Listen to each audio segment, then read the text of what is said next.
예. 다시 강의 시작하겠습니다.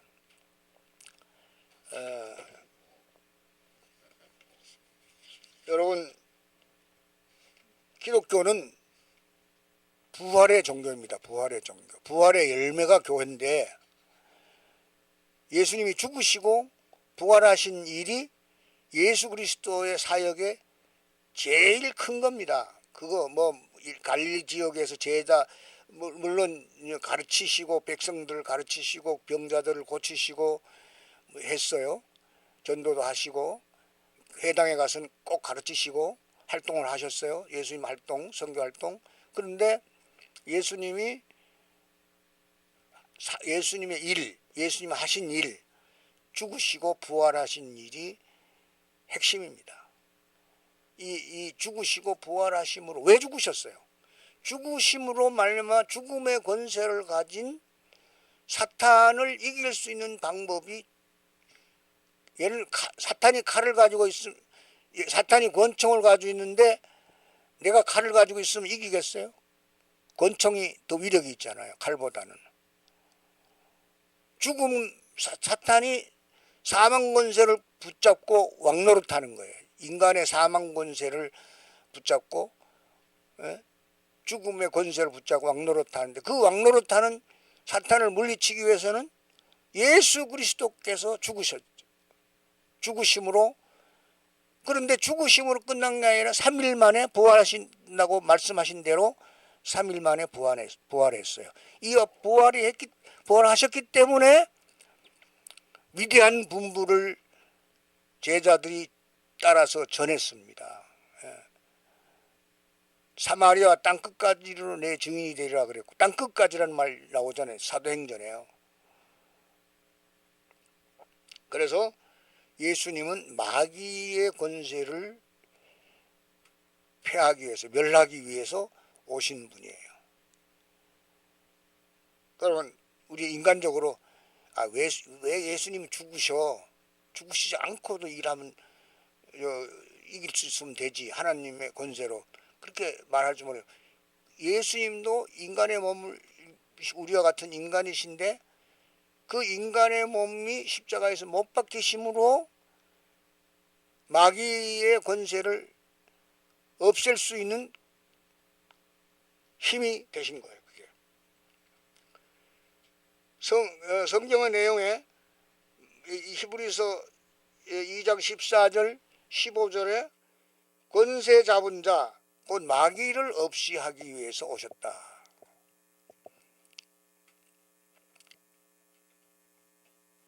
히브리서 2장 14절 15절 한번 성경을 읽으면 좋겠어요. 자녀들은 혈육에 속하였음에 그도 또한 한 모양으로.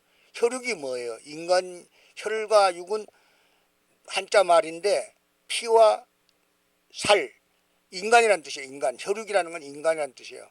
자녀들은 인간, 육체를 가진 인간에 함께 속하였음에 그도 또한, 그는 누구예요? 예수 그리스도. 그도 또한 한 모양으로 인간에 함께 속하심은, 예수님이 인간이 되시면 사망으로 말미암아 사망의 세력을 잡은 자, 사망으로 말미암아 사망의 세력을 잡은 자 곧 마귀를 없이 하시며, 15절 또 죽기를 무서워함으로 일생에 매여 종노릇하는 모든 자들을 놓아주려 하심이라. 죽기를 무서워하는 인간이요, 공포는 궁극적으로 죽음이에요. 죽음의 공포가 제일 큰 공포 아니겠어요? 예? 스스로 목숨 끊는 사람도 있지만은 그 스스로 자결하는 사람도 죽음의 공포를 극복하고 이겨야만 자살할 수 있을 거예요. 그러나 죽기 전에 공포는 죽음의 공포예요. 자세히 한번 생각해 보세요. 우리 생각을 하는 건요, 참 좋은 거예요. 생각은 마음대로 할 수 있어요. 여러분, 한강에 뛰어서 투신 자살하는 사람이 날씨가 너무 추워가지고 집에 가가지고 목도리를 찾아가지고 목도리하고 자살했어요. 그만큼 그런 얘기가 있듯이 자살한다는 거, 죽는다는 거는 죽음의 공포를 이길 때만, 지면은 죽음의 공포에서 지면은 안 돼요. 죽음 공포를 잊었을 때 죽을 가능성이 있는 거죠. 그래서 일평생 그 죽기를 무서워함으로 일생에 매여 종로로 타는 모든 자들을 놓아주려 하심이라. 인간이 모든 비겁함이 이 죽음의 공포에서 올지도 몰라요. 죽음의 공포. 종로로 타는 이것을 해방해 주기. 그 다음에 15절까지 읽었습니다. 마귀를 없이 하며 사망의 권세 종로로 타는 모든 자를 해방하기 위해서 십자가에서 죽으셨어요. 마귀의 죽음의 권세 십자가에서 깨어집니다. 여러분 이걸 성경에서 다 아는 얘기를 왜 자꾸 하느냐 이렇게 하지 마세요. 자꾸 되풀이하고 마음에 새기고 몸에 새겨져야 돼. 마귀의 죽음의 권세 십자가에서 깨어지는 거예요. 예수 그리스도는 구원자입니다. 구원자. 요한복음 3장 16절에 그랬잖아요. 하나님이 세상을 이처럼 사랑하사 독생자를 주셨으니 이는 저로 말미암아 저를 믿는 자마다 모두 멸망하지 않고 영생을 얻게 하려 하심이라. 3장 16절 아주 작은 복음, 그 복음의 요체예요. 유대민족과 온 인류 구원. 유대민족이 배제되는 게 아니에요. 유대민족 물론 포함돼요. 온 인류의 구원이에요. 예수 그리스도의 오심은 심판이 아니고 구원입니다. 예수님께서는 심판하러 오신 게 아니고 구원이에요. 심판은 물론 심판이 있어요. 요한복음 5장 24절 한번 코테이션 해볼까요? 요한복음 5장 24절 굉장히 중요한 구절인데 24절에 뭐라 그랬어요? 내가 진실로 진실로 너희에게 이르노니 내 말을 듣고, 듣는 거 굉장히 중요합니다. 내 말을 듣고. 신앙은요, 믿음은 들음에서 나요. 들음은 그리스도의 말씀이라 그랬어요. 믿음은 들음에서 나며 들음은 그리스도의 말씀이라. 이게 듣도록 하기 위해서 선교사를 파송하고 주의 종들을 목사와 교사를 세우시는 거예요. 입술로 전파하는 자의 입술을 통해서 구원하시길 원해요. 그 입술에서 나가는 메시지, 하나님 말씀, 그것이 구원하는 능력이에요. 말씀을 들으면은 성령이 역사하게 돼요. 말씀을 안 들으면 성령이 역사를 하질 않아요. 성령의 역사가 일어나면은 말씀을 들은 자 마음속에 믿음이 생겨요. 그 믿음이 생기면 믿음의 열매가 나와요. 그게 죄 용서 받는 거예요. 죄에 대한 문제를 다루어요. 믿음이 생기면. 아, 내가 죄인이라는 사실. 그거 알게 되는 거예요. 그래서 내 말을 듣고 또 나 보내신 이를 믿는 자, 하나님을 믿는 자는, 나 보내신 이를 믿는 자는 영생을 얻었고 심판에 이르지 아니하나니 사망에서 생명으로 옮겼느니라.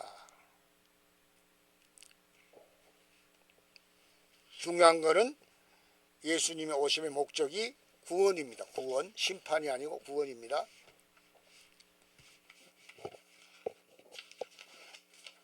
요한 1서 1장 요한 1서 4장 14절 아들이 세상의 구주예요. 그래서 그리스도는 모든 사람을 위하여 죽으셨습니다. 근데 여기 모든 사람을 위해 죽으셨다는 말은 그냥 보편 구원론의 타당성을 근거로 삼으면 안 돼요. 모든 사람이 다 예수께로 오는 거 아니거든요. 제한적. 다 오는 게 목표인데 다 오지 않아요. 예, 복음 선교해 보세요. 같은 선교 메시지를 전에도 어떤 사람은 준비가 돼가서 듣고 믿고 구원받는 사람이 있는가 하면은 어떤 사람은 끝내 안 믿고 완악해지는 사람이 나누어져요. 그 신비해요. 그래서 아마 그게 이제 이중예정론으로 됐는 같은데, 그 바울도 성경을 보면 이중예정을 얘기하잖아요. 그래서 모든 사람이 그냥 지금 말하는 보편구원은 모든 사람이 이미 예수 그리스도 안에서 구원받았으니까 낙관적으로 다 구원받았다. 그렇게 말하면 성교의 긴급성이 없어지는 거지. 성교의 절박성이 없어지는 거지. 그래서 모든 사람이 예수에게로 오게 됩니다. 이거 모든 사람이라는 말을 이해하는데 필요하다 해서 내가 언급한 거예요. 예수님께서는 자기 목숨을 많은 사람의 대속물로 주시기 위해서 오신 겁니다. 대속은 뭡니까? 대속. 대신 값을 지불한 거예요. 속자는 이게 그 한자 말 그 조개패 옆에 이게 삶의 자, 돈을 주고 사는 거야. 속. 예를 들어서 어떤 유괴범이 어떤 귀한 어린 아이를 붙잡아 가지고 가둬놓고 돈을 요구하자, 몸값을 요구하잖아요. 그 몸값을 지불하고 그 아이를 찾아오는 그런 개념이 속전이라 그래요. 대속의 돈, 값, 대속의 값을 지불해. 예수님이 피로 우리를 대속하기 위해서 값을 지불하신 분이에요. 우리 피로 사셨어요. 예수님이 피로 산 열매들, 피로 산 생명들, 그게 교회야. 교회 안에 있는 모든 생명들은 피로 샀어요. 피값으로 샀단 말이에요. 그 히브리서 성경이 잘 가르쳐주고 구약의 레위기가 잘 가르쳐줘요. 속죄에 있어서는 피가 불가피해. 피가 생명인데 생명을 주고 생명을 샀단 말이에요. 예수님이 피를 지불하고 그 생명을 마귀로부터 뺏어온 거예요. 마귀로부터 구속. 마귀의 자식이 되지 않고 하나님의 자식이 되는 거예요. 하나님의 자식. 그러면 그것이 구원이죠.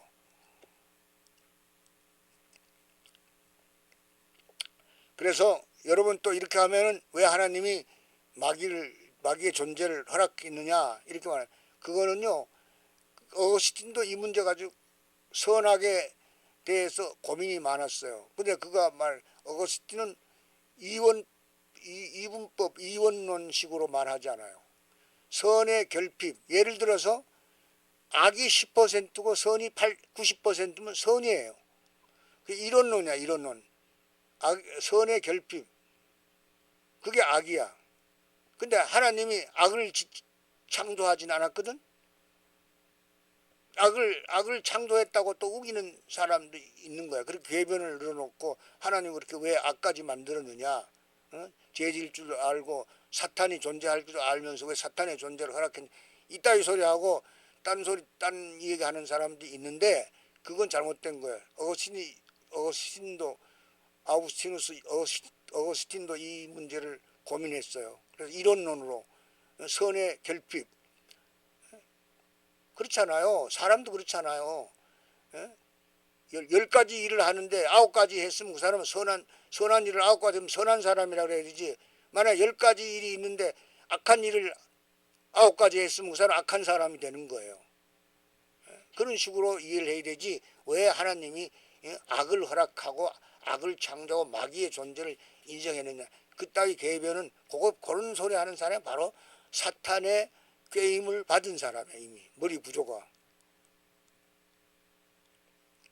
그래서 자기 목숨을 많은 사람의 대속물로 주기 위해서 오셨고, 예수 그리스도의 죽음은 우주적인 의미를 가지고 있습니다. 로마서 5장 12절 요거 매주면 요거 읽으면 하나 매듭이 끝나는데 12장 18절 5장 12절 로마서 5장 12절 이렇게 말했습니다. 이러므로 한 사람으로 말미암아 죄가 세상에 들어오고, 한 사람으로 누구의 아담으로 말미암아 죄가 세상에 들어 불순종. 아담이 순종했으면 자유의지에 순종했으면 죄를 안 지었겠죠. 불순종했어요. 죄가 세상에 들어오고 죄로 말미암아 사망이 왔나니. 이 사망. 죄로 말미암아 사망이 왔나니. 죄값은 사망 아니에요. 이 세상에 살면서도 경험하잖아요. 죄 지은 사람들 결국은 대가를 사망으로 지불하는 거예요. 죽음으로 지불하는 거예요. 그래서 죄에서 자유하는 사람, 율법에서 자유함, 이것을 위해서 십자가에 죽으셨어요. 인간을 죄에서 자유케 하고 율법에서 자유케 하고. 율법에서 자유하면 뭐예요? 은혜 아래 있는 거야. 우리 은혜. 나는요 어거스틴을 좋아하는데 어거스틴이 고백록을 읽어보면요 인간의 죄 문제를 그렇게 심각하게 다룰 수가 없어요. 고백록에 죄론, 인간론, 죄 문제 그거를 엄청나게 심각하게 다룬 분이 어거스틴이에요. 어거스틴이 죄론을 그렇게 다루었기 때문에 그걸 뒤집어 엎으면 은총론이에요. 은혜론. 하나님의 은혜. 하나님의 은혜가 100%고요. 우리는 1%도 선이 없어요. 전에도 얘기했지만은 가톨릭이 요점을 간과하는 것 같아요. 중세신학을 잘못 이해해서. 라틴어로 파차레, 뭐 어떤 사람 파케레라고 읽기도 하는데 나는 차로 읽어요. 파차레 꼬드 에스트 인 세. 세는 셀프예요. 인 안에고 꼬드는 휘치. 그 다음에 파짜레는 두. 그러니까 네 안에 있는, 네 속에 있는 것, 네 안에 있는 것을 행하라. 그리하면 구원을 받는다. 네 안에 있는 것 행하라. 이 선을 전제하는 거예요. 이성이라든지 선한 성품이라든지 인간에게 긍정적인 부분이 있다고 인정하고 인간이 할 수 있는 능력을 행하면 구원을 얻는다는 거야. 그래서 어거스틴의 은총론을 죄론을 이해하고 은총론을 이해하면요 수긍을 못해. 저는 수긍을 못해요. 그래서 성경에 있는 대로 인간은 100% 죄인이고 100% 은혜로만 구원받아요. 자기의 공로나 자기의 선행이나 자기의 어떤 선을 내세우는 사람은요 하나님의 은혜를 그렇게 감사하지 않아요. 대강 감사할 줄 모를 거예요. 예를 들어 10% 100%를 기준해서 10% 내가 선한 것이 있고 내 이성이 믿을만하고 내 행위가 믿을만하고 내가 구원받을 수 있는 능력을 어느 정도 가지고 있다 그러면 그게 교만으로 바뀌면요 전 100%가 돼요. 그러니까 100% 하나님의 은혜, 전적으로 하나님의 은혜로 구원받는다. 인간이 전적으로 타락했다. 그럴 때 하나님의 은혜가 성립이 되는 거예요. 그래서 인간은 하나님의 은혜로 존재하고 하나님 은혜로 구원받아요. 그래서 인간은 할 수 있는 일이 하나님 은혜가 100% 할 수 있는 일이 뭐예요? 찬양하는 것밖에 없어요. 찬양. 우리 하나님 감사합니다. 영원히 찬양받고 영원히 예배받으실 분입니다. 하나님 감사합니다. 나의 죄를 영원히 용서해 주셨기 때문에 감사합니다. 그것도 100% 용서해 주셨기 때문에 감사합니다. 여러분 자유를 오해하는데 자유는 방종이 아니에요. 자유는 반드시 책임이 따르는 겁니다. 내 자유에 대해서 특별한 강의를 할 거예요. 자유가 뭔가 자유 하나님의 초자연적인 은혜인데요. 자유요 하나님으로부터 오는 은혜. 여러분 바울이 로마서 8장 34절인가 35절부터 바울이 로마서 8장 34절부터 보면요 놀라운 말씀이 있어요. 하나님은 34절이 말 누가 정죄하리요? 이제 정죄할 사람이 없어요. 왜? 하나님이 의롭다 했으니까. 죽으실 뿐 아니라 다시 살아나신 이는 예수 그리스도 예수 신이 그는 하나님 우편에 계신 자요 우리를 위하여 간구하시는 자신이라. 누가 우리를 여기부터 좀 읽어봐요. 누가 우리를 그리스도의 사랑에서 끊으리요. 이 말은요, 여러분, 누가 우리를 그리스도의 사랑에서 끊으리요. 이 말은 그리스도의 사랑이 절대라는 걸 말하는 거예요. 그리스도의 사랑이 하나님의 사랑, 그리스도의 사랑에서 끊으리요. 환난이나 공고나 핍박이나 기근이나 적신이나 위험이나 칼이라. 이렇게 바울이 이렇게 표현하면 할 수 있는 표현 다 한 거 아니에요? 예? 여러분 성경 읽을 때 어떻게 읽어요? 우리를 그리스도의 사랑에서, 그리스도의 사랑이 절대 아니에요? 절대? 이 절대가 있기 때문에 우리가 구원받는 거예요. 그리스도의 사랑이 상대적인 거라면 우리가 구원받을 수 있어요? 안 되는 거거든.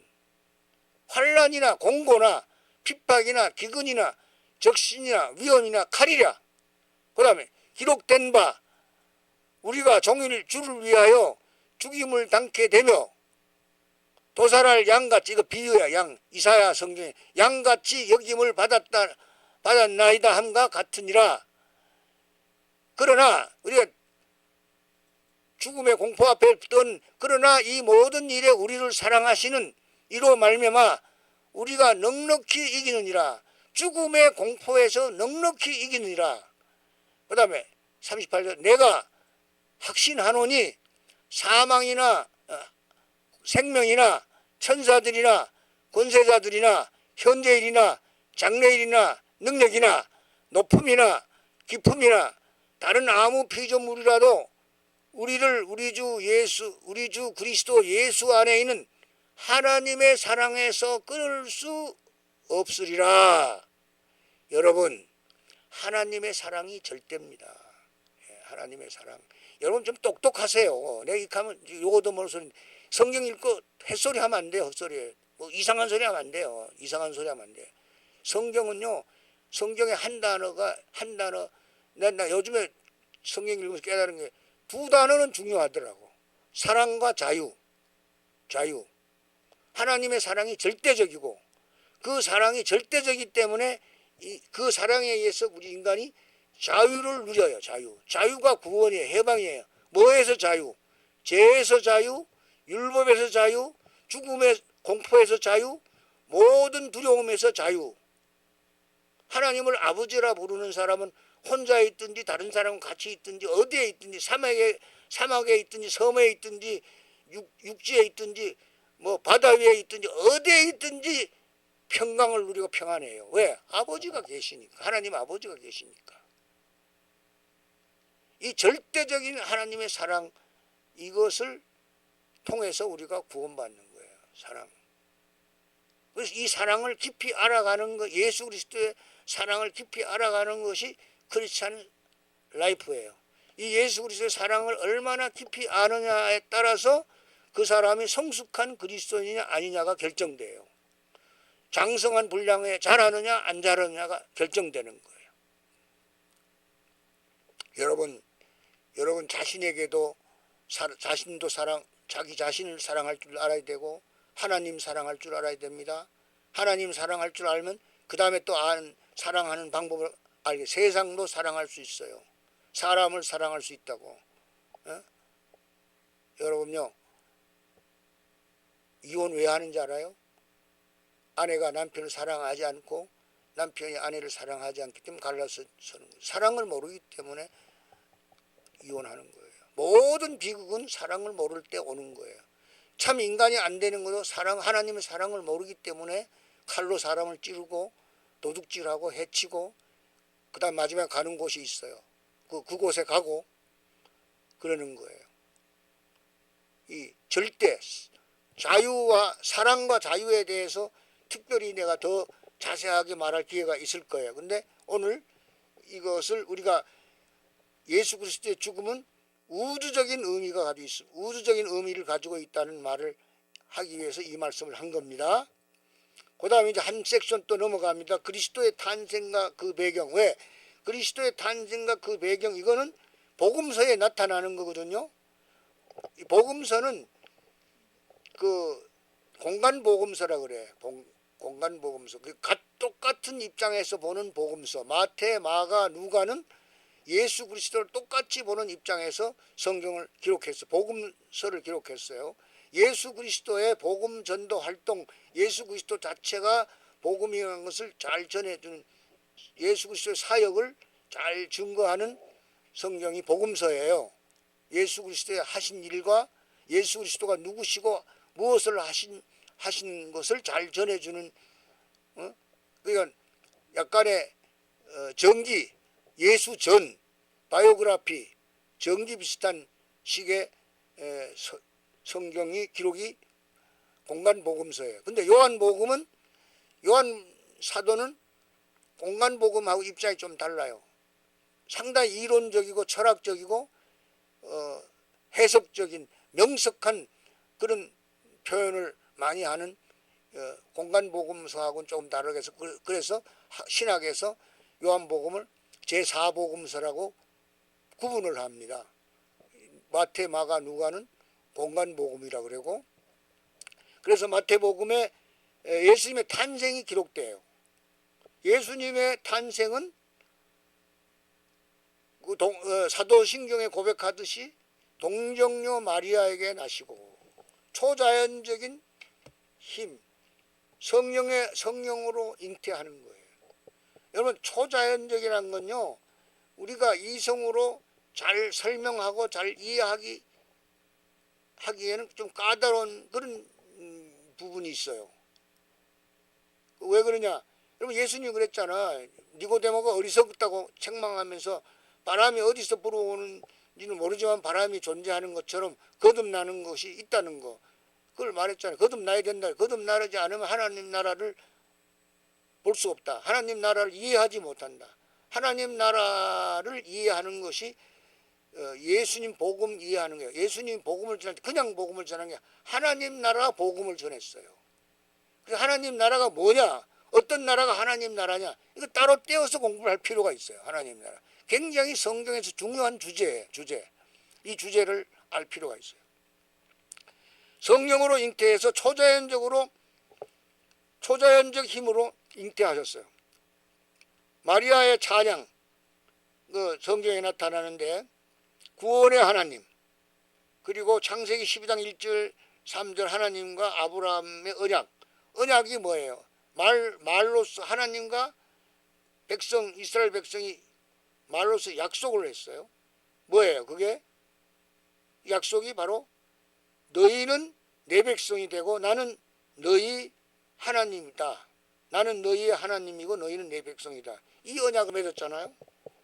이스라엘이 하나님 백성이 된 거예요. 그 언약은 아브라함에게도 언약을 맺고 야곱에게도 맺고 야곱이 이스라엘 이삭에게도 언약을 맺고, 그 언약은 영원하고 보편적인 거예요. 온 인류에게 약속된 거예요. 온 인류에게 약속된 영원하고 보편적인 약속이 바로 그리스도예요. 예수 그리스도야. 예수 그리스도로 말미암아 온 인류가 구원을 얻는다는 거.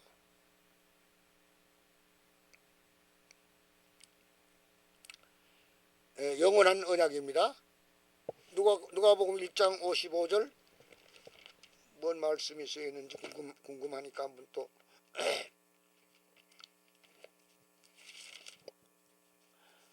누가복음 1장 55절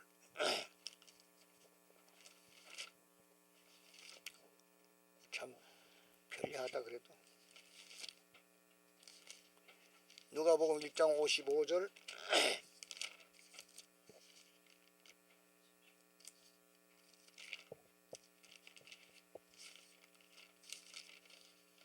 (1장 55절이) 뭔지 한번 봅시다. 1장 55절이 없죠? 있어요? 우리 조상에게 말씀하신 것과 같이 아브라함과 및 그 자손에게 영원하시리로다. 그러니까 우리 조상에게 말씀하신 것 같이 아브라함과 및 그 자손에게 영원히 하시리로다. 이거 그 언약이 아브라함과 자손에게 영원하다는 거예요. 영원한 언약. 하나님과 아브라함의 언약. 누가복음 1장 같은 1장 7절 72절에서 72절부터 보겠습니다. 누가복음 1장 72절. 우리 조상을 긍휼히 여기시며 그 거룩한 언약을 기억하셨으니 곧 우리 조상 아브라함에게 맹세하신 맹세라.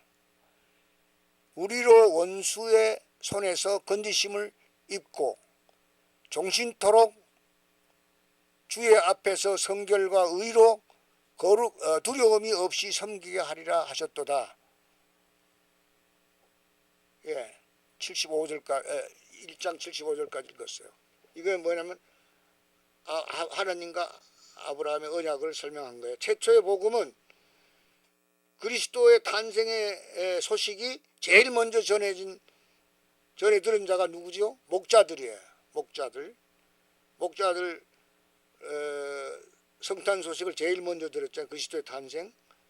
이게 성경에 있어요. 우리 크리스마스 때 누가복음 2장 20절 누가복음 2장 20절에 우리가 잘 아는 말씀, 성탄 될 때마다 카드에도 많이 적히는 이 말씀이에요. 2장 20절 한번 읽겠습니다. 목자가 자기들에게 이르던 바와 같이 듣고 본 그 모든 것을 인하여 하나님께 영광을 돌리고 찬송하며 돌아가니라. 2장 20절 읽었고 14절 한번 봅시다. 위로 올라가서 14절.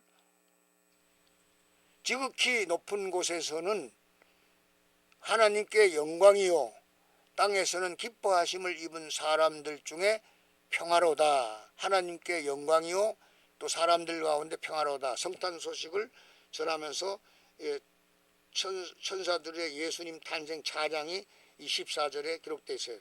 최초의 복음은 마태복음에 의하면 목자들이 제일 먼저 들었어요. 큰 기쁨의 좋은 소식을 그들에게 전해줬습니다.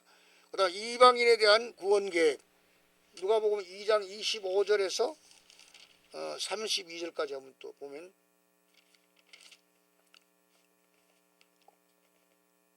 예루살렘에 시므온이라 하는 사람이 있으니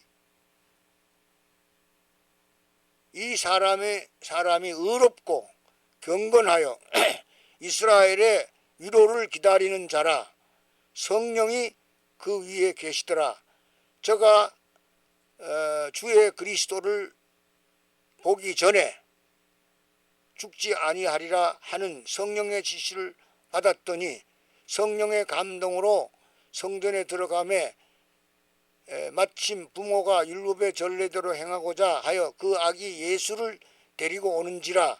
시므온이 아기를 안고 하나님을 찬송하여 가라되 주제여 이제는 말씀하신 대로 종을 평안히 놓아 주시는도다. 내 눈이 주의 구원을 보았사오니 이는 만민 앞에 예비하신 것이요 이는 만민 앞에 예비하신 것이요 이방을 비추는 빛이요 주의 백성 이스라엘의 영광이니이다 하니. 그 부모가 그 아기에 대한 말을 기이 여기시더라. 성경 읽으면 알 수 있어요.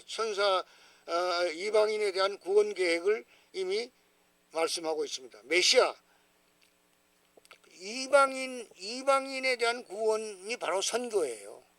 이방인, 내가 한국에서 목회하다가 우리 민족을 위해서 목회하다가 이방 나라 다른 나라에 가서 이방인 선교예요. 그게.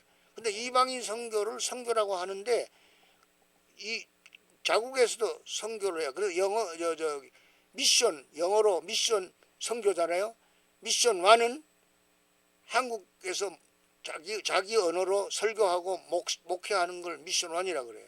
근데 그 선교하기 위해서 편리하게 구분하는 거야. 미션 1. 그 다음 미션 2는 말은 같은 동족, 예를 들어 미국에 있는 LA에 있는 우리 교포들에게 한국인 목사가 가가지고 같은 한국어로 설교하고 그 교포 목회를 하는 거를 미션 2라 그래. 지리적으로만 다른 지역 선교 2를 붙여서 미션 2. 그다음 미션 3 그러면 미션 3이죠. 미션 3 그거는 문화가 다르고 언어가 다른 민족 국경을 초월해서 가서 전도하는 것을 미션 3라고 선교학에서는 이렇게 편리하게 구분해서 표현을 해요. 그러니까는 그 모든 것이 선교고 모든 것이 전도예요. 전도와 선교. 전도라는 말은 번역하면 전할 전자, 진리, 진리도.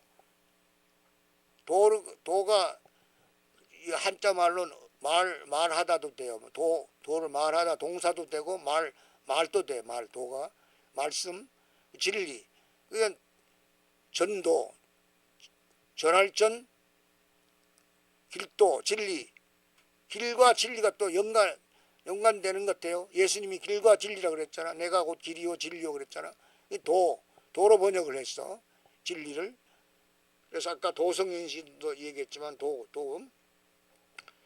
그 다음에 메시아가 그리스도예요. 그리스도가 메시아. 메시아는 히브리어고 그리스도는 헬라어야. 그럼 그리스도는 뭐예요? 구주야. 구세주. 인간은 공경에 처하면 구세주를 기다려요. 지금 민주당 지지하는 사람 이재명이 구세주 되기를 바랄 거예요. 구세주가 되면 좋겠어요.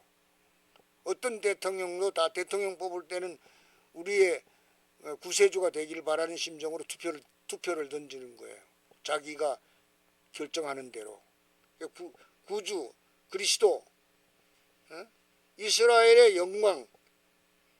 메시아는 이스라엘의 영광이요 이방 세계의 빛이야. 이방 세계의 빛.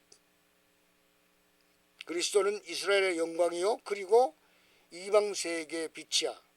빛의 반대 언어가 뭐죠? 어둠이죠. 어둠. 빛과 어둠은 너무나 대조적인 거예요. 깜깜한 방에 전기 스위치 빛을 도로도로한 전기 힘을 빌리면 환해져요. 환해졌다는 건 어둠이 없다는 걸 말하는 거예요. 여러분 상식적으로 전등 켜면서 그걸 한번 생각해 보세요. 어둠이 없어지니까 밝은 거지. 어둠이 있으면은 어둠이 있는 만큼 어둡죠. 어둠이 아주 많으면 아주 깜깜한 거고 어둠이 조금 있으면 희미하지만 자세히 정확하게 볼 수 없는 어둠이 있는 거예요. 그래서 빛은 어둠을 몰아내는 겁니다.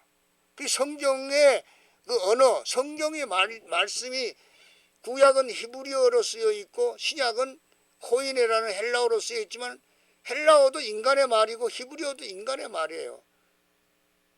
하나님 말씀이니까 하나님의 말 가지고 써야 되는데 하나님의 말이 있다면 인간이 알 수가 없어. 이해할 수가 없어. 읽을 수가 없어. 그러니까 하나님의 말이 있어도 하나님 말로 쓰면 안 돼. 인간의 말로 써야만 성경이 되는 거야. 인간이 이해해야 되니까. 예수님도 하나님인데 인간의 몸을 입지 않으면 인간과 접촉할 수 없어. 인간을 구원할 수 없어. 인간을 긍휼히 여길 수 없어. 인간 세계에 들어와야 되는 거야. 그래서 몸을 입으신 거야. 성육신한 거야. 여러분 이런 그 메타포를 좀 작용해가지고 생각을 하면 생각에 여유가 생겨요. 근데 사람들이 답답하게 생각하면 빛이 뭐예요? 빛은 어둠이 없는 상태예요. 빛은 어둠을 몰아내는 거예요. 빛이 세상에 오셨어요. 자기 땅에 오셨어요. 참빛 예수 그리스도가 오셨어요. 영접하면은 환한 어둠이 없는 세상에서 행복을 누리고 살아요. 그러나 영접하지 않으면 어두운 가운데 있어. 마귀 세력 아래 있는 거예요. 사탄 세력 아래 있는 거예요. 여러분 자유가 정말 대단합니다. 자유는요 노예 상태가 아닌 개념이 자유예요. 노예 상태. 그런데 왜 바울은 성경에서 예수 그리스도의 종 나 바울은 종자를 왜 붙여요? 종의 개념을 한번 생각해 봐요. 내가 돈의 종이다 그러면 돈에 대해서 자유가 없어요. 수전노가 되는 거야. 돈 1,000원, 10,000원 쓰는데 발발 떨고 친구한테 커피 한 잔 사야, 마음속에는 이 친구를 만났으니 커피 한 잔 사야 되는데 그런 마음이 나요. 그런데 수전노의 마음은 뭐라고 해요? 야, 사지마, 사지마. 너 돈 쓰면 돈 나가, 너 지갑에서 나가는 거야. 그래, 돈의 노예가 되면 인색한 사람이 되고, 인색한 사람이 되면은 그 사람의 퍼스널리티가 그만큼 인색한 사람은 바람직한 퍼스널리티가 아니에요. 인격이 아니에요. 예? 종이라는 말을 잘 생각해 보세요. 종. 그런데 바울은 자기가 스스로 종이라 그래요. 갈라디아서에 보면은 그리스도께서 우리를 자유케 했으니까 이제 다시는 종의 멍에를 매지 마라 그래요.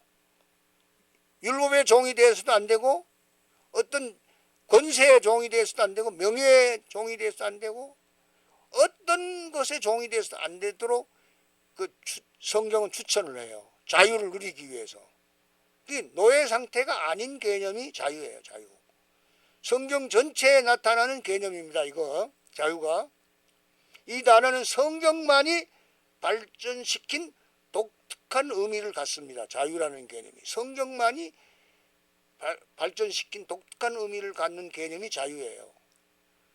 하나님은 자신의 자비하심으로 이스라엘 민족을 노예 상태에서 해방시킵니다. 여러분, 구원은요, 하나님의 자비에 근거하는 거예요. 하나님의 은혜에 근거하는 거예요. 우리에게 근거하는 하는 게 아니에요. 이스라엘 백성에게 구원이 근거하는 게 아니에요. 이스라엘 백성은 하는 것마다 하나님 노여움을 살 수 있는 일을 했어요. 이스라엘의 민족이 애굽에서 노예 상태에 있는 해방시키는 게 그게 하나님의 자비의 원천에서 나온 거지, 이스라엘이 해방받을 수 있는 자격을 쌓았기 때문에 그 대가로 하나님이 이스라엘을 애굽에서 속량하신 게 아니라 이 말이에요. 그래서 하나님은 이스라엘 민족을 해방시키고 그들을 자신의 백성으로 삼았습니다. 그리고 약속의 땅에 정착시킵니다. 가나안 땅에 정착시켜요. 그들이 그곳에서 우상 숭배를 금하고 지킨다면 정치적 독립과 경제적 번영을 누리도록 해주셨습니다. 우상 숭배를 안 하고 율법을 지킨다면, 율법이 뭐예요? 십계명. 하나님 백성답게 산다면 이스라엘의 정치적 독립과 경제적 번영을 누리도록 보장했어. 그런데 이스라엘이 그랬습니까? 이것은 이스라엘의 자유가 정치적이든 군사적이든 어떤 인간적인 노력과 업적에 달려있는 것이 아니고 이스라엘 민족이 하나님에게 얼마나 순종하느냐에 달려있었음을 의미한 겁니다. 사랑이란 말의 상대어가 뭐예요? 순종이에요. 순종. 사랑이 그냥 한 단어로만 존재하면 관계의 개념은, 사랑은 순종이에요. 왜 자식이 부모에게 순종해야 돼요? 아버지, 어머니, 부모가 자식을 사랑하기 때문에 순종이 있는 거예요. 사랑, 그리스도가 우리를 사랑하기 때문에 그 사랑 때문에 우리가 그리스도의 말씀에 순종하는 거예요. 논리적으로 맞아요? 나는 맞다고 생각해요. 사랑이 없으면 순종이 가능해요? 사랑은 자발적인 순종을 만들어주는 게 사랑이에요. 그런데 이스라엘이 그렇지 않다. 그러니까 인간적인 노력과 업적에 이 자유가 주어지는 게 아니고 이스라엘 민족이 하나님에게 얼마나 순종하느냐에 달려 있는 거예요. 이스라엘 민족이 전적으로 순종했으면 이스라엘은 자유를 누려요. 번영을 누리고. 이스라엘 민족이 하나님에게 얼마나 순종하느냐에 달려있는데 이스라엘 민족이 얼마나 하나님의 백성답게 약속의 땅에서 사느냐에 달려있었어요. 하나님의 백성답게 살도록 하기 위해서 십계명을 모세를 통해서 주었어요. 약속의 땅에서 하나님 백성답게 살라는 거야. 십계명 아까도 얘기했지만 첫째 돌파는 하나님 사랑, 둘째 돌파는 이웃 사랑 아니야. 사랑이야. 십계명 전체를 한 단어로 말하면 사랑이야. 하나님은 사랑이신데 이 사랑에 백성답게 순종하고 백성답게 약속의 땅에서 살면은 하나님 백성이지. 너희는 하나님의 백성이다. 그렇게 약속했어요. 하나님이. 나는 너희 하나님이고 언약을 맺었잖아. 이 정언적 하나님의 언약은, 정언적이라는 말은 한자어를 써야만 좀 이해할 것 같으네. 정언적.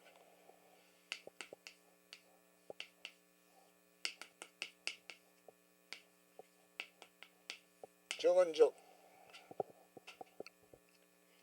이거 정해진다는 뜻이야. 선언적. 뭐랄까 당연한 진리를 말하는 것처럼 말하는 정언적.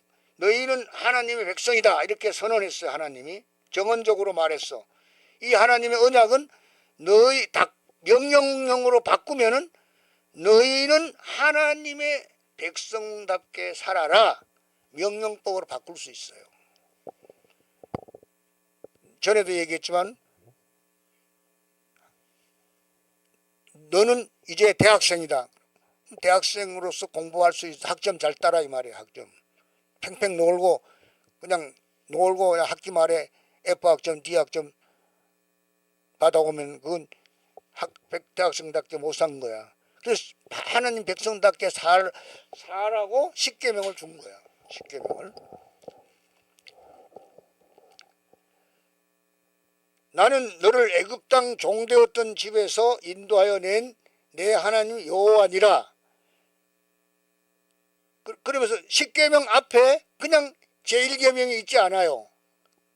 나는 너를 애굽 땅 종되었던 집에서 인도하여 낸 내 하나님 여호와니라. 요 말씀이 있어. 십계명 앞에.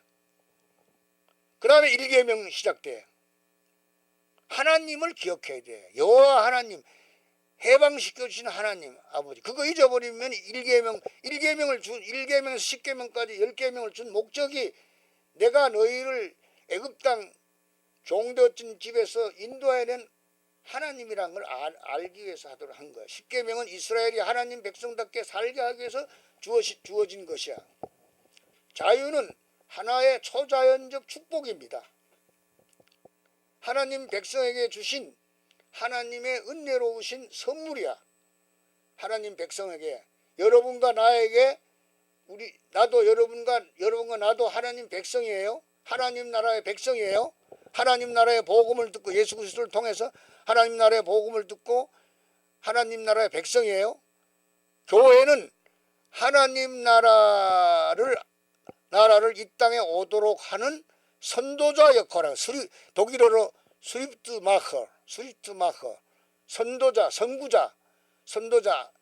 여러분 마라톤 연습할 때 운동장에서 뛰는 사람 옆에서 같이 뛰어주는 사람 있어요. 그걸 페이스메이커라고 그래요. 페이스메이커, 영어로 페이스메이커, 독일어는 스리트마커, 스리트마커, 페이스메이커 같은 단어에 하나는 독일어고 하나는 영어인데, 교회는 하나님 나라를 이 땅에 오게 하는 선도자예요. 선도자. 그래서 우리에게 하나의 초자연적 축복을 주는데, 자유는 사실은 그리스도만이 진정하게 이해할 수 있는 개념이에요. 왜? 이 자유는 성경에서 발전된 개념이기 때문에. 출애굽과 그 다음에 예수 그리스도의 복음을 듣고 내 심령이 자유함을 누리는 이 자유를 느낀 자만이 자유라는 개념을 알고, 자유가 초자연적인 하나님의 은혜 선물이라는 것을 알 때 자유의 개념을 아는 거예요. 여러분 요한복음 8장에 32절에서 진리를 알지니 진리가 너희를 자유케 하리라 그랬잖아.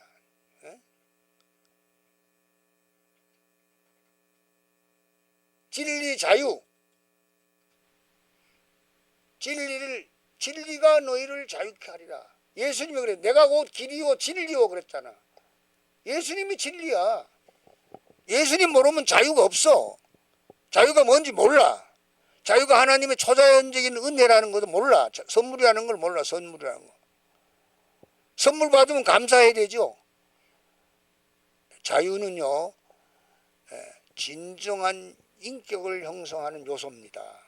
이 자유를 알 때만이 진정한 인격이 형성되는 거예요. 퍼스널리티가 형성되는 거예요. 자유는 또 뭐예요? 방종이 아니에요. 자유는 책임이에요. 자유를 하나님이 내게 줬으니, 자유를 줬으니까 선교하고 책임을 감당하는 거예요. 저 같은 경우도 이제 다음에 좀 비춰드리겠습니다만 선교 활동한 내용이 있는데, 참, 여러분 호남신학대학교를 한번 전주에 갈 기회 있으면 여행하시면 거기 박물관을 한번 가보세요. 호남신학교 박물관을 가보면요, 눈물 없이 볼 수 없어요.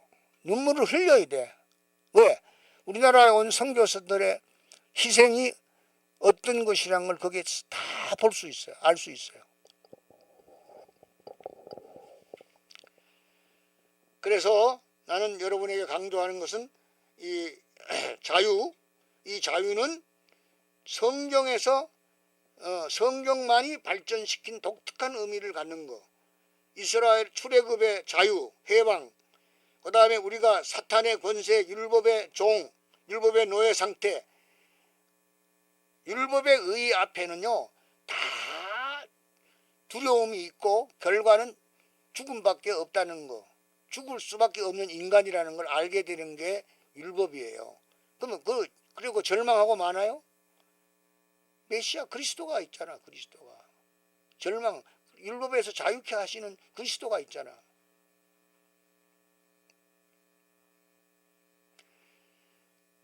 은혜로우신 하나님의 은혜로우신 초자연적 선물을 받았습니다. 우리가 이건 어떤 공로가 아니고 이제는 하나님을 제일 우선으로 생각하고 오직 하나님 편에서 계속적인 은혜만으로 관계가 유지되는 하나님의 백성에게 주신 하나님의 자비로운 선물이 자유예요. 자유.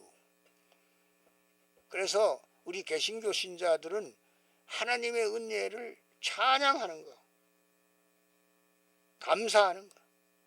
또 감사한 인격이요, 제대로 된 인격이에요. 여러분 불평해 보세요. 여러분 자녀들이 대학 시키고 공부시키고 열심히 노력해, 부모들이 노력해 대학 시켜놨는데 부모에게 감사 안 해보세요. 그럼 배신감을 느끼죠. 자녀한테도 배신감을 느낄 수 있어요. 그렇게 되는 거예요. 감사하면 부모도 자식들이 부모에게 감사할 때 기쁘잖아요. 동양에서 말하는 효도가 뭐겠어요? 부모에게 감사하는 게 효도가 아니겠어요? 동양에서 강조하는 효도. 그래서 이스라엘과 하나님과의 관계에서도 그걸 유추해 볼 수 있다는 거예요. 자유의 상실이 불순종이에요. 불순종하면 자유가 없어. 두려움이 있고 공포가 있고 죄가 있게 되고 죄의 싹은 사망이야. 불순종, 자유의 상실. 그럼 자유를 누린다는 건 뭐예요? 생명을 누린다는 걸 말하는 거예요. 이스라엘의 불순종에 대한 하나님의 심판은 전 국가적 재난이었다. 그리고 불순종은 멸망의 형태를 가졌다. 그 결과 전국에 가서는 하나님의 은혜의 징표를 전혀 기도할 수 없는 땅으로 추방되었다. 신명기 28장 15절, 아모스 5장, 열왕기 하를 읽어보면 17장 읽어보면요, 땅으로 추방됐어요. 왜? 포로가 되잖아. 포로. 이게 28장이 애굽으로 포로 추방된 건가? 내가 잘 모르겠는데 애굽으로 추방된 건가? 자유에 대한 신학적 개념은 인간이 창조주 하나님을 섬기고 그분과 함께 기뻐하지 못하게 만드는 모든 세력으로부터 구출되는 것이다. 자유에 대한 신학적 개념은 인간이 창조주 하나님을 섬기고 그분과 함께 기뻐하지 못하도록, 이 사탄은 하나님을 섬기지 못하도록 해. 왜? 사탄의 종이 되어야 되니까. 하나님을 섬기면 하나님의 종이 되니까 하나님 종이 되지 않도록 하기 위해서 하나님을 섬기는 걸 못하게 하는 거야. 하나님과 함께 기뻐하지 못하도록 하는 거야. 이런 사탄의 세력으로부터 구출되는 것이 자유야. 한편으로는 축복하시기를 즐거워하는 하나님과 동행하는 삶의 완전한 행복을 의미합니다. 완전한 행복이 자유예요. 자유. 하나님과 동행하는 삶의 완전한 행복. 자유는 약속을 따라 하나님을 섬기는 자들에게 내리시는 한없는 은혜의 선물입니다. 약속을 따라 하나님을 섬기는 자들에게 내리시는 한없는 은혜의 선물. 결국 창조된 것의 속박으로부터, 피조물의 속박으로부터 벗어난 자유의 상태는 곧 창조주에게 속박을 의미하는, 하나님에게 속박을 의미하는 거예요. 그래서 바울이 예수 그리스도에게 속박된 사람, 예수 그리스도에게 붙잡힌 바 된 사람, 예수 그리스도에게, 하나님에게 붙잡힌 바 된 사람, 예수 그리스도에게 붙잡힌 바 된, 하나님에게 속한 사람, 하나님의 종, 예수 그리스도의 종, 이것이 자유야. 하나님의 종, 예수 그리스도의 종, 진리의 종, 이게 창조주에게 속박되는 거, 이게 자유야. 그러니까 한편으로는 종이에요. 우리도 누구의 종? 진리의 종. 진리가 자유케 하니까 진리의 종, 창조주의 종, 예수 그리스도의 종, 바울처럼 종이 되는 거예요. 자유란 하나님께서 자신의 종들에게, 하나님도 종이 있길 바래요. 하나님의 종들 내리시는 선물이 자유야. 자유. 하나님의 종들에게 내리시는 선물. 이것이 자유에 대한 성경적 개념의 핵심입니다. 핵심. 그래서 바울이 그리스도의 종, 하나님의 종이라는 말을 쓰는 거예요.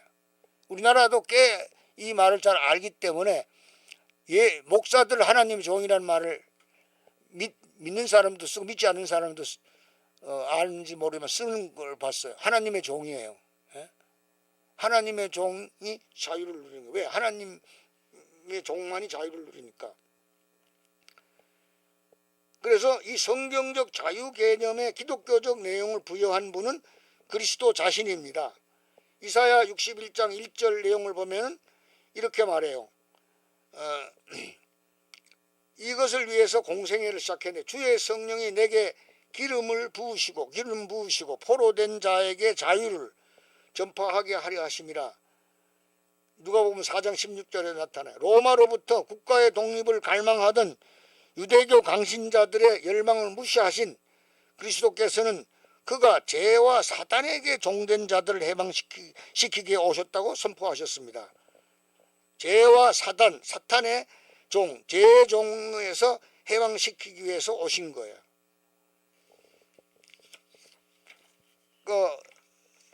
요한복음 8장 34절부터 한번 좀 읽어볼까요?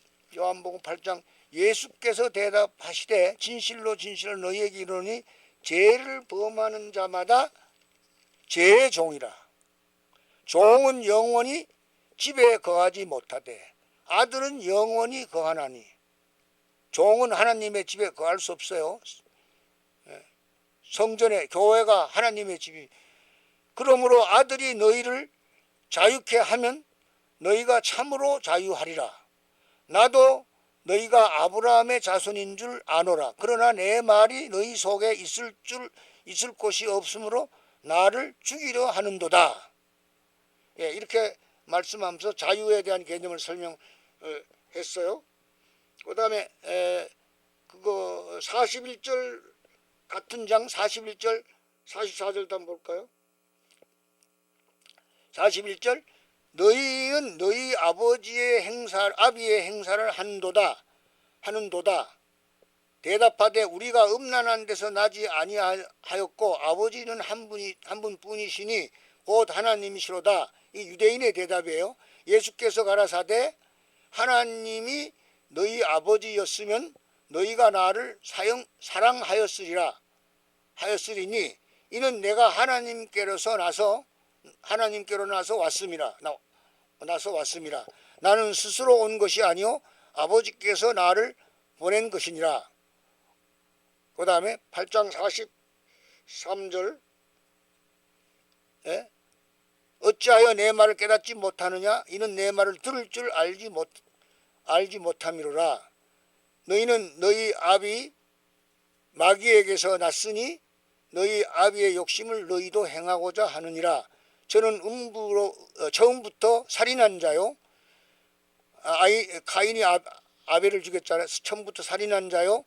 진리가 그 속에 없으므로 진리에 서지 못하고 거짓을 말할 때마다 제 것으로 말하나니 이는 저가 거짓말장이요 거짓의 아비가 되었음이라. 이렇게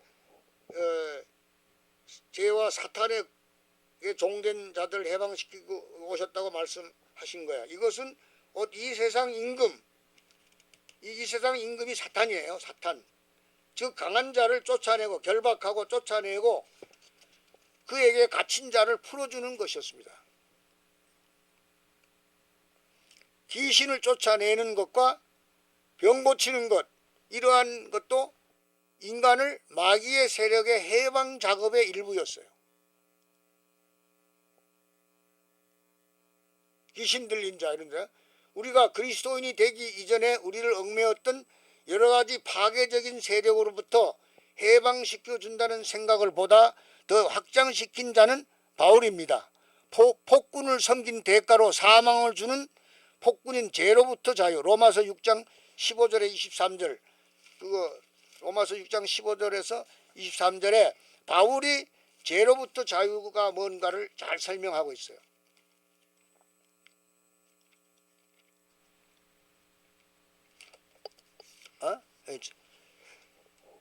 그런즉 어찌하리요? 우리가 법 아래 있지 아니하고 은혜 아래 있으니 죄를 지으리요? 그럴 수 없느니라. 너희 자신을 종으로 들여 누구에게 순종하든지 그 순종함을 받는 자의 종이 되는 줄을 너희가 알지 못하느냐? 혹은 죄의 종으로 사망에 이르고 혹은 순종의 종으로 의에 이르느니라. 하나님께 감사하리다. 너희가 본래 죄의 종이더니 너희에게 전하여 준 바 교훈의 본을 마음으로 순종하여 죄에서 해방되어 의에게 종이 되었느니라. 너희 육신이 연약함으로 내가 사람의 예대로 말하노니 전에 너희가 너희 지체를 부정과 불법에 들여 불법에 이른 것 같이 이제는 너희 지체를 의에게 종으로 들여 거룩함에 이르라. 너희가 죄의 종이 되었을 때는 의에 대하여 자유하였으나 너희가 그때 무슨 열매를 얻었느냐? 이제는 너희가 그 일을 부끄러워하나니 이는 그 마지막이 사망임이라. 그러나 이제는 너희가 죄에서 해방되고 하나님께 종이 되어 거룩함에 이르는 열매를 얻었으니 이 마지막은 영생이라. 죄의 싹은 사망이요 하나님의 은사는 그리스도 예수 안에 있는 영생이니라. 이렇게 말씀했습니다. 그래서 우리가 바울이 죄에서 자유하는 것이 무엇인가를 죄로부터 자유를 이제 로마서 읽었잖아요. 또 흑암의 권세로부터 자유를 했어요. 자유하게 했어요.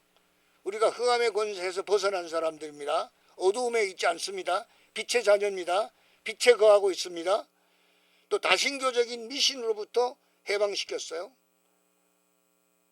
그 다음 구원 체계로서 주장되는 율법으로부터 우리를 자유케 했어요. 갈라디아서 4장 21절 5장 1절 이걸 한번 읽겠습니다. 갈라디아서 4장 1절 내가 또 말하노니 유업을 이을 자가 모든 것의 주인이나 어렸을 동안에는 종과 다름이 없어서 그 아버지의 정한 때까지 후견인과 청지기 아래 있어. 여기 후견인과 청지기가 뭐냐면은 지켜주는 사람, 돌봐주는 사람, 율법이야 율법.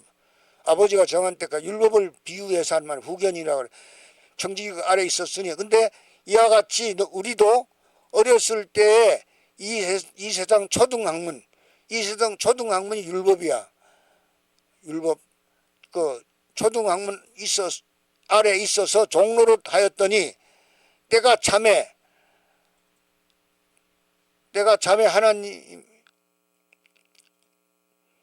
하나님이 그 아들을 보내사 여자에게서 나게 하시고 율법 아래 나게 하신 것은 율법 아래 있는 자들을 속량하시고, 율법 아래 있는 자들을 속량하신다. 이거 갈라디아서 바울이 썼잖아요.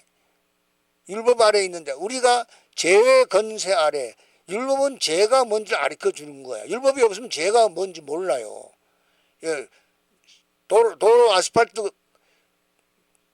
새로 깔고 거기에 흰 줄을 긋지 않으면 아직도 도로법이 없는 거예요. 맘대로 자가 맘대로 거기서 교통사고 나도 처벌받지 않아요. 율법이 없기 때문에.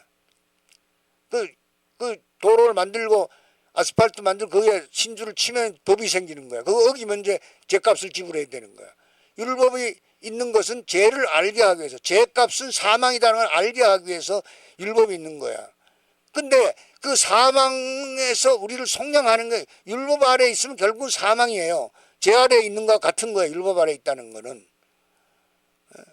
그래서 속량하시고 우리로 아들의 명분을 얻게 하려 하십니다. 이제 율법 아래에 있지 않고 하나님의 아들의 명분을 얻어서 너희가 아들인 거로 하나님이 그 아들의 영을, 그 아들의 영이 뭐야? 성령 아니야. 아들의 영, 예수 그리스도의 영을 우리 마음 가운데 보내사 아바, 아버지라 부르게 하셨느니라. 성령이 아니고는 하나님을 아버지라 부르지 못하잖아요. 성령의 역사로 하나님을 아버지라 부르는 것이 중생이에요. 중생. 하나님 아버지라 하면 거듭난 거야. 거듭났잖아. 두 번 났잖아. 두 번. 하나는 이씨, 김씨, 박씨, 저는 유관데 유씨 뭐 이렇게 태어나잖아요. 자연적으로. 그것도 자연적 생명도 하나님 은혜예요. 또 자연적 은혜 생명을 감사해 하나님이 주신 거예요. 하나님이 주신 생명을 왜 자기가 스스로 버려요? 말도 안 되는 거지. 그게 저주고 사망이고 멸망이지. 그래서 아들의 영을 우리에게 성령을 우리에게 줬기 때문에 우리가 하나님을 아버지라 부르는 거예요. 아버지가 있는 사람이에요. 우린 고아가 아니에요. 영적으로, 정신적으로, 영적으로 신령한 은사 입장에서 볼 때 우리는 고아가 아니에요. 무궁한 신령한 은사를 받는 하나님의 아들이에요. 성경을 우리 손에 쥐어줬고, 성경이 66권인데 디바인 라이브러리라고 그래. 신의 도서관, 하나님의 도서관 평생 공부해도 다 못해요. 다 못해요. 사람마다 다 달라. 부분적으로 조금 알고, 부분적으로 어느 사람은 좀 상대적으로 많이 깊이 알고, 어느 사람은 부분적으로 알고. 이 하나님을 아버지라 부르게 하는 이 성령의 역사, 중생, 놀라운 은혜입니다. 내가 아까 말 중생은 곧 칭이요, 칭이는 중생인데 같은 건 아니다. 햇빛과 햇볕이 다른 거죠. 햇볕은 지구를 밝게 하는 게 아니에요. 햇빛의 속성은 지구를 따뜻하게, 식물을 자라게, 햇빛도 식물을 자라게, 햇빛은 밝게 하는 거야, 밝게. 햇빛이 나면은 따뜻함도 와, 햇볕도 나와. 햇빛이 나오면 햇볕도 나와. 따뜻함이 나와. 동시적으로 나와. 그런 것처럼 태양에서 나오는 것처럼 제사함과 회개도 동시적으로 나와. 동시적으로 나오고 분리가 되지 않아. 따로 나눌 수가 없어. 햇빛과 햇볕을 따로 나눌 수 있어요? 칼로 자르듯이 구분할 수 있어요? 제사함과 회개는 달라요. 회개는 회개고 제사함은 제사함이야. 근데 다르지만은 한 구는 믿음에서 나와. 그게 구원이야. 구원은 내가 공부를 했기 때문에 이렇게 요약해서 말할 수 있는 거예요. 이거 참 중요한 거예요. 이거 모르면 헷갈려. 구원 어떻게 받지? 나 구원받고 난 다음에도 하나님을 사탄이 정죄하면 하나님 앞에 공포를 느끼고 기쁜. 그러니까 결국은 구원받은 사람의 성령의 나타남은 기쁨이야, 기쁨. 뭐 사랑도 중요하죠. 그렇지만 제일 쉽게 이해하는 건 예수 믿는 사람들의 첫 표식이 기쁨이에요. 평화가 기쁨. 내가 청교도 신학원 개학 예배 때 사랑제일교회를 갔어요. 갔는데 성도들이 뜨끈뜨끈하고 열이 막 전달돼. 성도들이 뜨끈뜨끈하고 막 다 웃고 기쁘고 예배 드릴 때 대답도 잘하고 막 살아있는 그런 성도들이에요. 누가 나한테 내가 그 말을 하니까 나한테 박찬용 국회의원 얘기를 하더라고요. 박찬용 국회의원이 사랑제일교회 가서 예배를 드렸대요. 이건 들은 말이에요. 들은 말인데 가톨릭 신자예요, 박찬종 국회의원이. 근데 박찬종 국회의원 저하고 관계가 있어요. 그분이 국회의원 때 사무실을 저희 가지고 있는 상가에 세를 들어 있었기 때문에 좀 아는데, 대쪽 같은 분 박찬종 국회의원이 사랑제일교회 가서 가톨릭 신자가 예배드리고 나오면서 이 교회는 하나님이 살아있는 것 같으네, 이렇게 고백했대, 말씀을 하고 나왔대요. 에? 교회는 바람직하게 그래야 되는 거야. 기쁨이 있어야 되는 거야. 냉랭하고 이론적이고 사변적이고 따지고 말이야. 에? 누가 새로운 사람을 봐도 본척 만척하고, 그럼 어떻게 전도가 돼? 새로운 사람 와서 친절해도 그 사람이 다음 주에 올까 말까 한데 말이야. 여러분, 성령의 열매가 먼저 기쁨이야. 기쁨. 우선 잘 나타나는 기쁨이야. 기쁨. 제가 또 딴 데로 갔는데, 하여튼 이 폭군이 누구예요? 사탄이야, 사탄. 폭군을 섬기는 대가로 사망을 주는 폭군 사탄. 폭군인 죄로부터 자유를 가르쳤고, 흑암의 권세로부터 자유를 바울이 가르쳤고, 다신교적인 미신으로부터의 자유를 바울이 가르쳤어요. 바울 대단한 분이에요. 에? 바울과 예수 그리스도는 일치돼요. 가르치는 걸 더 자세히 가르치고 체계를 세우는 자. 예수님은 산상설교 때 가르쳤잖아요. 예수님의 가르침과 바울의 가르침은 다른 게 아니에요. 분리되지 않아요. 똑같은 거예요.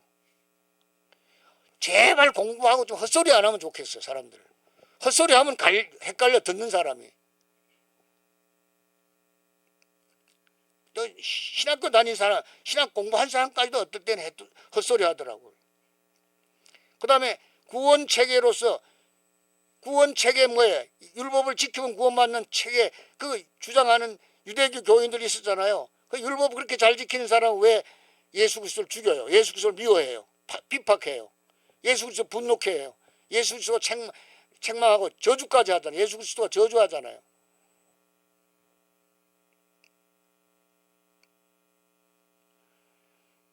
유대교 형식주의 짐으로부터 해방시켰어요. 갈라디아서 2장 4절 5절 보면요, 그게 나와요. 예? 형식주의. 예.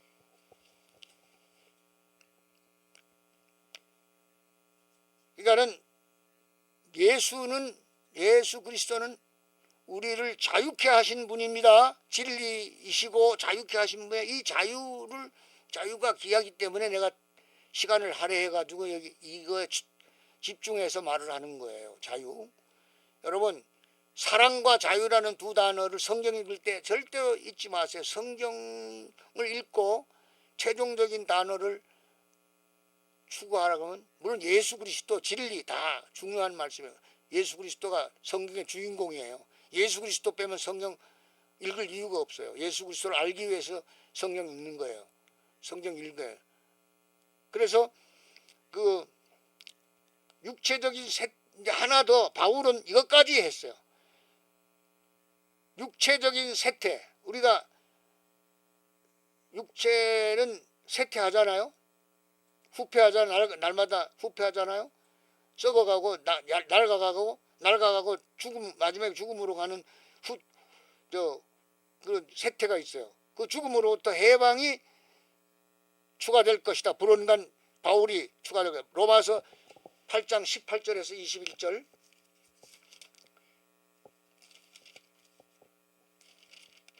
네, 이거 읽고 8장 18절에서 21절.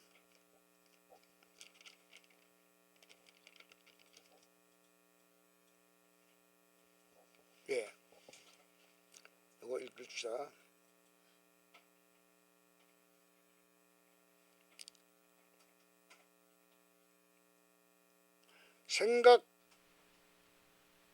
생각컨대 현재의 고난은 장차 우리에게 나타날 영광과 좋게 비교할 수 없도다.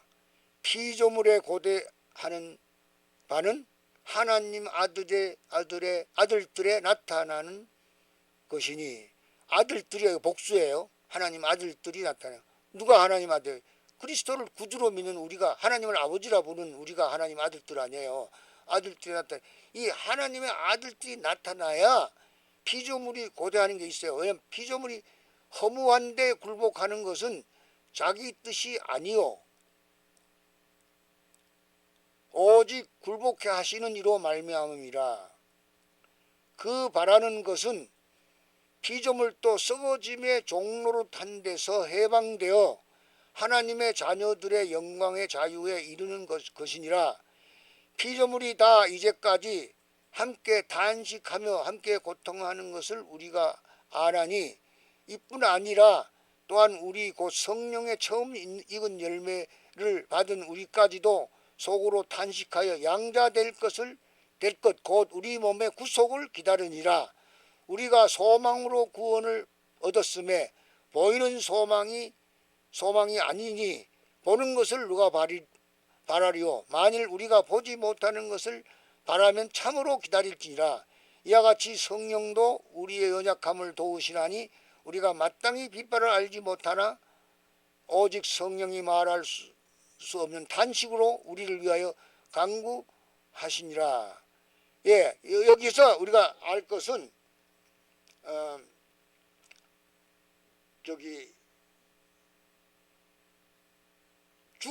죽음의 공포에서도 우리를 장차 18장 로마서 8장 18절에서 21절까지 읽었는데, 죽음으로부터 몸의 육체적인 쇠퇴와 죽음으로부터의 해방이 마지막으로 수고돼. 그러니까 이것까지 공포에서 자유로워야 완전히 자유로운 거야. 인간이 죽음의 공포로부터의 자유.